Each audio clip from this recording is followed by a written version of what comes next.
అప్పుల బాధలు వెంటాడుతున్నాయా? అయితే 6 జేవిఆర్ వారి జాతిరత్నాలు ధరించండి. హాయ్, వెల్కమ్ టు మనం టీవీ. నేను మనోజ్. ఈరోజు ఏపీ అసెంబ్లీ సమావేశాలు స్టార్ట్ అయ్యాయి. కానీ అందరూ అనుకున్నట్టుగానే, ఈవెన్ వైసీపీ వాళ్ళు ఎక్స్పెక్ట్ చేసినట్టుగానే జగన్మోహన్ రెడ్డి అసెంబ్లీకి వెళ్ళలేదు. అసలు ఆయనకున్న అభ్యంతరాలు ఏంటి? స్పీకరు, డిప్యూటీ స్పీకరు టైం ఇస్తాం, మాట్లాడండి, రండి, ప్రజా సమస్యపై పోరాడండి అన్నా కూడా ఆయన రాని పరిస్థితి. సో మాట్లాడదాం, ఈ ఇష్యూపై మనతో మాట్లాడడానికి ప్రముఖ పొలిటికల్ అనలిస్ట్ అంకమరావు గారు ఉన్నారు. నమస్కారం అండి. నమస్తే. ఏంటి సార్ అసలు జగన్ రాకపోవడానికి మెయిన్ కారణం ఏంటంటే ఇగోనా, లేకపోతే నిజంగానే ప్రతిపక్ష హోదానా, లేకపోతే బూచిగా చూపిస్తున్నారా? మామూలుగా శాసనసభకి రావాలి అంటే సమస్యల మీద మాట్లాడే అవగాహన ఉండాలి, సమస్యల గురించి తెలుసుకునే ఓపిక ఉండాలి, సమస్యలకి పరిష్కారం చూపించే నేర్పు ఉండాలి. ఆ మూడు ఎటు అతనికి లేవు కదా.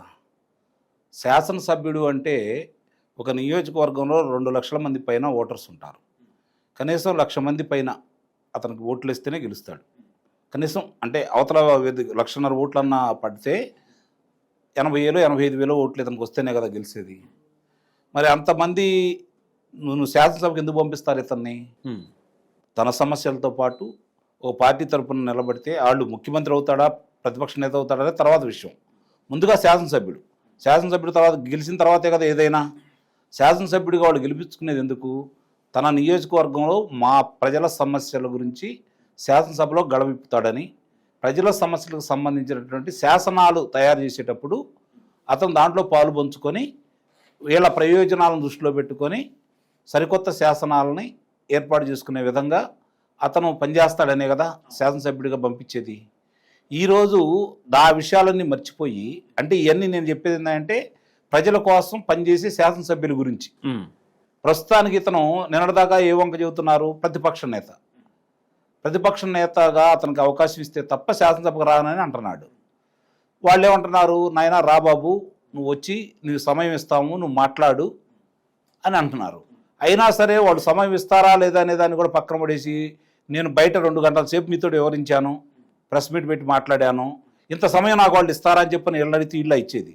వీళ్ళు కాదుగా, విలేకరులు ఇస్తారా, లేకపోతే ప్రసార మాధ్యమ ప్రతినిధులు ఇస్తారా, లేదా కెమెరామ్యాన్లు ఇస్తారా? కాదు కదా.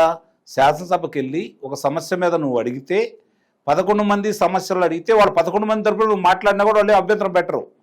నువ్వు అంత సమర్థవంతంగా మాట్లాడి దాని గురించి వివరణ కోరితే ప్రభుత్వం ఏదన్నా తప్పు చేస్తుంటే ఆ తప్పులను ఎత్తి చూపుతూ ఉంటే దాని గురించి వివరణ అడిగితే నిస్సందేహంగా దోషి ప్రభుత్వమే అయింది కదా. అవును. నీ దగ్గర అంత సమర్థత అనేది ఉంటే, ప్రస్తుతానికి ఇతని దగ్గర సమర్థత లేదు.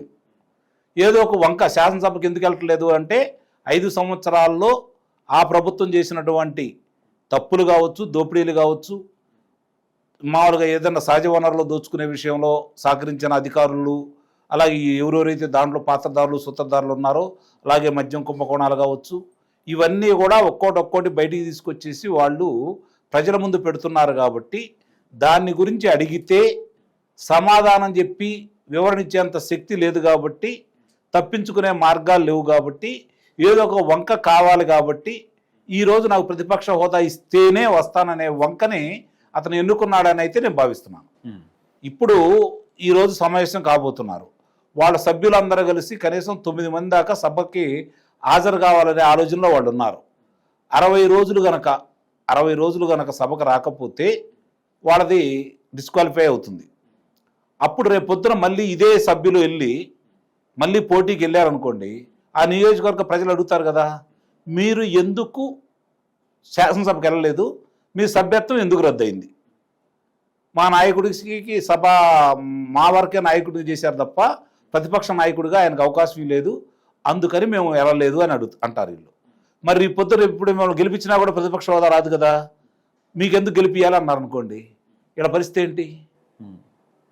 కాబట్టి వాళ్ళకి తెలుసు ఈ విషయాలన్నీ. అందుకనే నాకు తెలిసినంత వరకు వాళ్ళు ఈయన ఏ నిర్ణయం తీసుకున్నా 59వ రోజు 58వ రోజు వచ్చి సభకు వచ్చేసి సంతకాలు పెట్టి రిజిస్టర్లో సభలో ప్రవేశించేసి వెళ్ళిపోతారని అయితే నేను భావిస్తున్నాను. మొన్నటిదాకా సస్పెండ్ చేయొచ్చు అని ఆయన పత్రికలు మాట్లాడారు కదా సార్, నిజంగా అది టెక్నికల్గా చేయొచ్చు. 60 రోజులు కనుక వరుస క్రమంలో కనుక రాకపోతే శాసనసభ సమావేశాలకి ఆటోమేటిక్గా అనర్హుడవుతాడు. అయిన తర్వాత ఇది వేకెన్సీ ఉంది అని చెప్పని ఆ నియోజకవర్గంలో శాసనసభ్యుడు రద్దయిపోయాడు అని చెప్పని ఎన్నికల కమిషన్కి శాసనసభ వ్యవహారాల ఇన్ఛార్జి ద్వారా వాళ్ళకి కబురు వెళ్ళిపోతుంది. సార్ అయ్యన్న వ్యాఖ్యల్ని ఓన్లీ వైసీపీ వాళ్ళకి చెప్తున్నారు అనమాట. ఎట్లా అంటే టీడీపీలో కూడా చాలా మంది సగం మంది డోమా కొట్టారు లాస్ట్ టైం కూడా. అది గుర్తుపెట్టుకోండి, అందుకే నేను చెప్పేది ఒక్క రోజు వచ్చినా 60 రోజుల లోపు మళ్ళీ 60 రోజుల దాకా ఛాన్స్ ఉండదు వాళ్ళకి.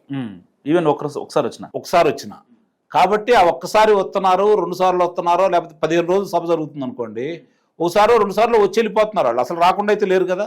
రాకపోతే దాంతోపాటు వీళ్ళు కూడా బయటకు తీయమనండి, రిజిస్టర్లో ఉంటాయి కదా. వైఎస్ఆర్సీపీ పార్టీ వాళ్ళు కూడా తెలుగుదేశం పార్టీ వాళ్ళు ఎవరు రాలేదు, దాని మీద బయటకు తీస్తే వాళ్ళు శాసనసభ అయిపోయిన తర్వాత వాళ్ళ వివరాలన్నీ బయటపెట్టాల్సిన బాధ్యత కూడా శాసనసభ వ్యవహారాల కమిటీ వాళ్ళకు ఉంటుంది కదా. ఇప్పుడు ఒకవేళ సభకు రాని వైసీపీ ఎమ్మెల్యేలు కావచ్చు, టీడీపీ వాళ్ళు కావచ్చు, టీడీపీ వాళ్ళు గతంలో వచ్చారు, 1-2 రోజులు హాజరై వెళ్ళిపోయారు. వైసీపీ వాళ్ళు అసలు రాలేదు కదా. ఒకవేళ వాళ్ళ మీద ఏదైనా యాక్షన్ తీసుకోవాలి అంటే ఈ వర్షాకాల సమావేశాలు అయిపోయిన తర్వాత తీసుకోవాలా, మధ్యలోనే తీసుకోవచ్చు అంటారు? 60 రోజులు రాకుండా ఎవరైతే నిర్ధారణ అవుతారో వాళ్ళ మీద మాత్రమే చర్యలు తీసుకుంటారు. ఓకే, అది లెక్కేసుకుంటారు. 60 రోజులు లెక్కేసుకొని 60 రోజులు ఏదైతే రాలేదో అందుకే వాళ్ళు పదే చెబుతున్నారు. ఎందుకంటే ప్రతిపక్షం లేకుండా సభ నడపడం న్యాయం కాదు కాబట్టి వాళ్ళ గొంతుకు కూడా వినిపించాలి కాబట్టి. రెండోది ఇలా ఉబలాటం కూడా ఏందంటే అతని మీద చాలా అభియోగాలు ఉన్నాయి కాబట్టి మనమే మాట్లాడుతున్నాం వీటి గురించి. శాసనసభలో అతను ఉండగా మనం ప్రస్తావించామనుకో అతని సమాధానం ఏందో ప్రజలు కూడా వింటారు కదా అనే ఆలోచన కూడా వీళ్ళకుంది. కాబట్టి దానికోసం ఎదురు చూస్తూ ఉన్నారు. వన్ సైడ్ పోరాటం కాదు, సమస్యల గురించి, అతను చేసిన అవినీతి గురించి అతని సమక్షంలోనే మాట్లాడి అతని ద్వారానే సమాధానం రాబట్టాలనే ఆలోచన ఈ ప్రభుత్వానికి ఉందని అయితే నేను భావిస్తున్నాను. Thank you sir. సో ఇది అంకమరావు గారి అనాలిసిస్. చూస్తుండండి మనం టీవీ.